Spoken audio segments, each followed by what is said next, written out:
Бүгін Буэнос-Айресте 10 миңдеген аргентиналықтар легендарлуу футболчу Диего Марадона менен коштошууда. Президенттик сарайда турган маркумдун сөөгүн көргөнү келгендердин айрымдары көзүнө жаш алып, айрымдары футбол ураанын чакырып жатты. Улуттук баатырга айланган футболчу менен коштошууга келгендер сырттагы көчөлөргө батпай, узун кезекте турат. Азыркы замандын эң мыкты футболчусу Диего Марадона кечээ жүрөгү кармап 60 жаш курагында көз жумду. Ал башкалардан айырмаланган өзгөчө комбинацияларды түзүп, шамдагай жана тез ойногон, футбол талаасынын көркүн чыгарган таланттуу футболчу эле. Марадона 1986 жылкы дүйнөлүк чемпионатта Аргентинанын курама командасынын капитаны болгон.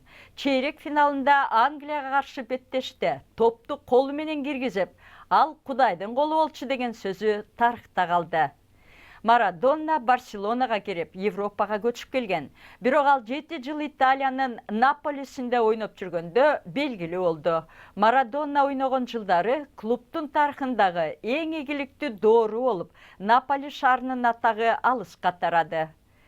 Бирок баңгизат колдонуп, толуп кетип, жүрүм-туруму бузулганы анын тубаса жөндөмүнө көлөкөсүн түшүргөнү менен Марадонанын атак даңкы кала берди.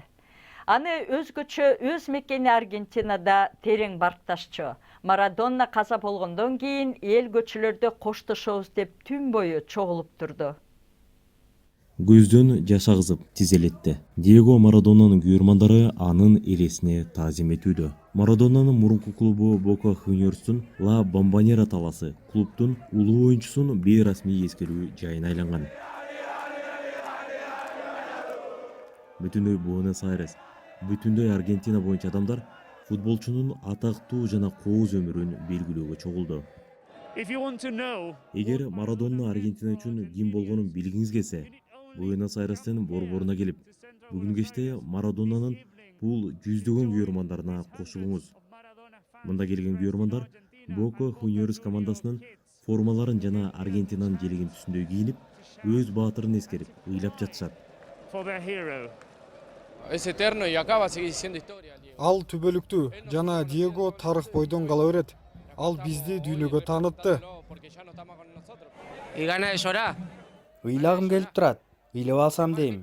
Бүгүн Аргентина өчтү. Чемпиондор лигасынын ар бир беттеши аны 1 мүнөттүк эскерүү менен өтүүдө. Кийинки муундагы оюнчулар жана машыктыруучулар улуу футболчу менен коштошуп жатат.